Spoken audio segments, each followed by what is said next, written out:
নমস্কার, আমি অনিতা। আমার স্টোরি উইথ অনিতা চ্যানেলে আপনাদের সবাইকে অনেক স্বাগত। আজ শোনাবো বিভূতিভূষণ বন্দ্যোপাধ্যায়ের লেখা পথের পাঁচালীর অষ্টম পরিচ্ছেদ। চলুন শুরু করি। সকালবেলা 8টা কি 9টা। হরিহরের পুত্র আপন মনে রোয়াকে বসিয়া খেলা করিতেছে। তাহার একটা ছোট টিনের বাক্স আছে, সেটির ডালা ভাঙা। বাক্সের সমুদয় সম্পত্তি সে উপুর করিয়া মেঝেতে ঢালিয়াছে। একটি রং ওঠা কাঠের ঘোড়া, 4 পয়সা দামের একটা টোল খাওয়া টিনের ভেপু বাসি, গোটা কত করি, এইগুলি সে মায়ের অজ্ঞাত সারে লক্ষ্মী পূজার করির চুপড়ি হইতে খুলিয়া লইয়াছে ও পাছে কেহ টের পায় এই ভয়ে সর্বদা লুকাইয়া রাখে। একটা 2 পয়সা দামের পিস্তল, কতগুলি শুকনো নাটা ফল, দেখিতে ভালো বলিয়া তাহার দিদি কোথা হইতে অনেকগুলি কুড়াইয়া আনিয়াছিল। কিছু তাহাকে দিয়াছে, কিছু সে নিজের পুতুলের বাক্সে রাখিয়া দিয়াছে। খান কতক খাপড়ার কুচি। গঙ্গা যমুনা খেলিতে এই খাপড়াগুলির লক্ষ্য অব্যর্থ বলিয়া বিশ্বাস হওয়ায় সেগুলি সযত্নে বাক্সে রাখিয়া দিয়াছে। এগুলি তাহার মহামূল্যবান সম্পত্তি। এতগুলি জিনিসের মধ্যে সবে সে টিনের বাঁশিটি কয়েকবার বাজাইয়া সেটির সম্বন্ধে বিগত কৌতূহল হইয়া তাহাকে একপাশে রাখিয়া দিয়াছে। কাঠের ঘোড়া নাড়াচাড়া করা হইয়া গিয়াছে, সেটিও একপাশে পিজরা পোলের আসামির ন্যায় পড়িয়া আছে। বর্তমানে সে গঙ্গা যমুনা খেলিবার খাপড়াগুলিকে হাতে লইয়া মনে মনে দাওয়ার উপর গঙ্গা যমুনার ঘর আঁকা কল্পনা করিয়া চোখ বুজিয়া খাপড়া ছুড়িয়া দেখিতেছে তা ঠিক হইতেছে কিনা। এমন সময় তাহার দিদি দুর্গা উঠানের কাঁঠালতলা হইতে ডাকিল, অপু, ও অপু। সে এতক্ষণ বাড়ি ছিল না, কোথা হইতে এইমাত্র আসিল। তাহার স্বর একটু সতর্কতা মিশ্রিত। মানুষের গলার আওয়াজ পাইয়া অপু কলের পুতুলের মতো লক্ষ্মীর চুপড়ির কড়িগুলি তাড়াতাড়ি লুকাইয়া ফেলিল। পরে বলিল, কি রে দিদি? দুর্গা হাত নাড়িয়া ডাকিল, আয় এদিকে, শোন। দুর্গার বয়স 10-11 বৎসর হইল। গড়ন পাতলা পাতলা, রং অপুর মতো অতটা ফর্সা নয়, একটু চাপা। হাতে কাচের চুড়ি, পরনে ময়লা কাপড়, মাথার চুল রুক্ষ, বাতাসে উড়িতেছে। মুখের গড়ন মন্দ নয়, অপুর মতো চোখগুলি বেশ ডাগর। অপু রোয়াক হইতে নামিয়া কাছে গেল, বলিল, কি রে? দুর্গার হাতে একটা নারিকেলের মালা, সেটা সে নিচু করিয়া দেখাইল। কতগুলি কচি আম কাটা। সুর নিচু করিয়া বলিল, মা ঘাট থেকে আসেনি তো? অপু ঘাড় নাড়িয়া বলিল, হুম। দুর্গা চুপি চুপি বলিল, একটু তেল আর একটু নুন নিয়ে আসতে পারিস? আমের কুশি জারাবো। অপু আহ্লাদের সহিত বলিয়া উঠিল, কোথায় পেলি রে দিদি? দুর্গা বলিল, পটলিদের বাগানে সিঁদুর কৌটোর তলায় পড়েছিল, আন দেখি একটু নুন আর তেল। অপু দিদির দিকে চাহিয়া বলিল, তেলের ভার চুলে মাঝে মারবে, আমার কাপড় যে বাসি। তুই যা না শিগগির করে, মার আসতে এখন ঢের দেরি, খাড় কাচতে গিয়েছে, শিগগির যা। অপু বলিল, নারকেলের মালাটা আমায় দে, ওতে ঢেলে নিয়ে আসবো। তুই খিড়কি ধরে গিয়ে দেখ মা আসছে কিনা। দুর্গা নিম্নস্বরে বলিল, তেল টেল যেন মেঝেতে ঢালিস নে, সাবধানে নিবি, নইলে মা টের পাবে। তুই তো একটা বোকা হাবা ছেলে। অপু বাড়ির মধ্যে হইতে বাহির হইয়া আসিলে দুর্গা তাহার হাত হইতে মালা লইয়া আমগুলি বেশ করিয়া মাখিল। বলিল, নে হাত পাত। তুই অতগুলো খাবি দিদি? অতগুলো বুঝি হলো? এই তো, ভারী বেশি। যা, আচ্ছা নে আর 2খানা। বাহ, বেশ দেখতে হয়েছে রে। একটা লঙ্কা আনতে পারিস? আর 1খানা দেবো তাহলে। লঙ্কা কি করে পারবো দিদি? মা যে তক্তার ওপর রেখে দেয়, আমি যে নাগাল পাই নে। তবে থাকগে যাক, আবার ওবেলা আনবো এখন। পটলিদের ডোবার ধারের আম গাছটায় গুটি যা ধরেছে, দুপুরের রোদে তলায় ঝরে পড়ে। দুর্গাদের বাড়ির চারিদিকেই জঙ্গল। হরিহর রায়ের জ্ঞাতি ভ্রাতা নীলমণি রায় সম্প্রতি গত বৎসর মারা গিয়াছেন।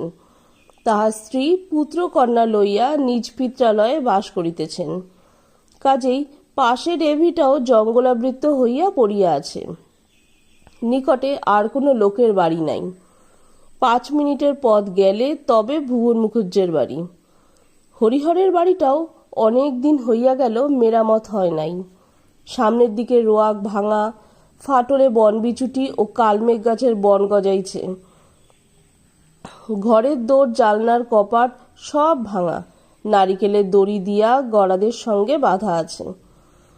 খিড়কি দৌড় ঝনাত করিয়া খুলিবার শব্দ হইল এবং একটু পরেই সর্বজার গলা শোনা গেল, দুর্গা, ও দুর্গা। দুর্গা বলিল, মা ডাকছে, যা দেখে আয়।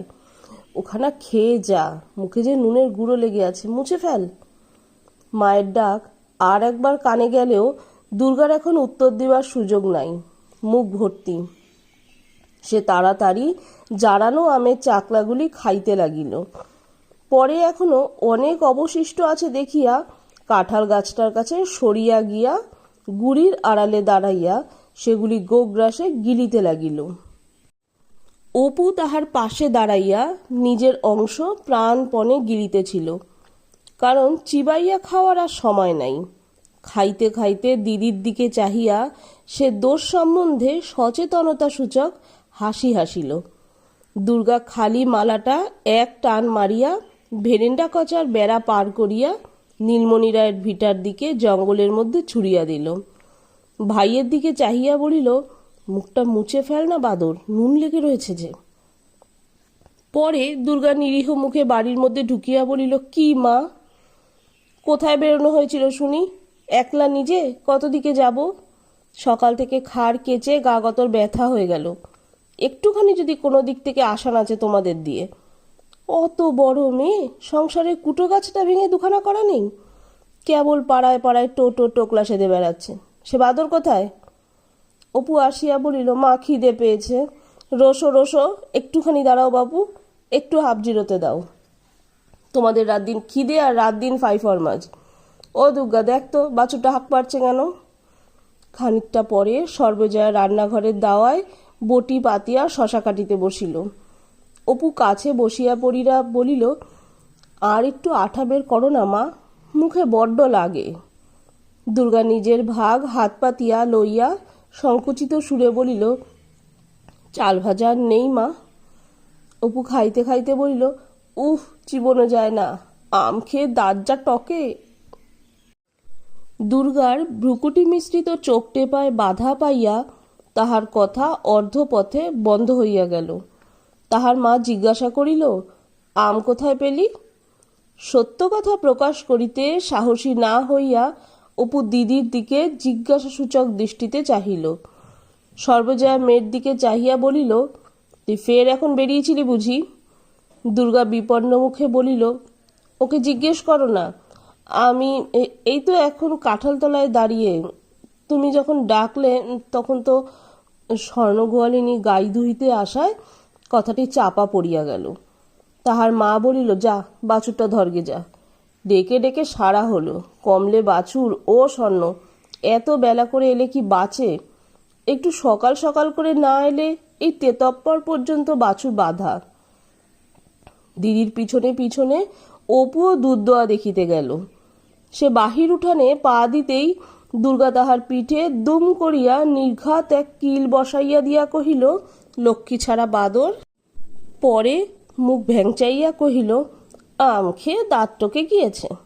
আবার কোনোদিন আম দেব, খেও, ছাই দেব।